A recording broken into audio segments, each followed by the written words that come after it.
মন চায় শুয়ে থাকতে, কিন্তু শুয়ে থাকলে হবে না, বাড়ির সমস্ত কাজ এদিকে পড়েই আছে। শুয়ে থাকলে কাজও পড়ে থাকবে।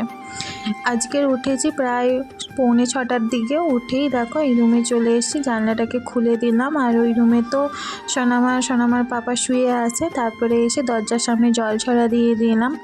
আমার তো এখানে উঠোন নেই যে জল দিয়ে পরিষ্কার করে দেব, তাই জল ছড়া দিয়ে দিই প্রত্যেক দিন ঘর মোছার আগে। তো ঘরটাকে এখন দেখো ঝাড় দিয়ে মুছে নিচ্ছি।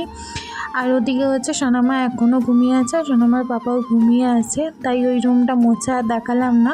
হ্যালো এভরিওয়ান, গুড মর্নিং সবাইকে। আমার একটা নতুন ব্লগে অনেক অনেক ওয়েলকাম তোমাদেরকে। আশা করি ভালো আছো, তোমাদের ভালোবাসা বেশ ভালোই আছি। এখন বাজে 8টা, কার সাথে সাথে 8টাই বেজে গেছে। উঠেছিলাম 6টা দিয়ে, কী করে টাইম চলে যায় বোঝাই যায় না।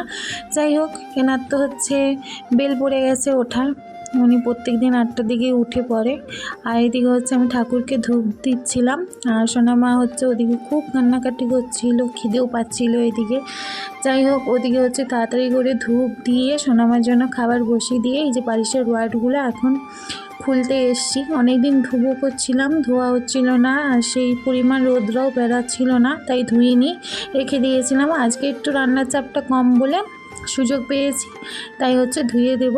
আর এদিন হচ্ছে রান্না চাপিয়ে দিয়েছি, এখন বাজে প্রায় 10:30। তার আগে হচ্ছে নিজের খাওয়া দাওয়াটা একটু কমপ্লিট করলাম। বেগুন পোড়া, টমেটো পোড়া, মাছ ভাজা আর বড়ি ভাজা করেছি। ভাত যেমন করি সেরকম করেছি। তারপর দেখো এই যে বালিশের ওয়ার্ডগুলো এখন ধুয়ে মিলতে এসছে। এখন বাজে প্রায় 12:30। সোনামাকে স্নান করে খাইয়ে দিয়েছি, নিচে গিয়ে আমরা দুজনে এখন খেলাম।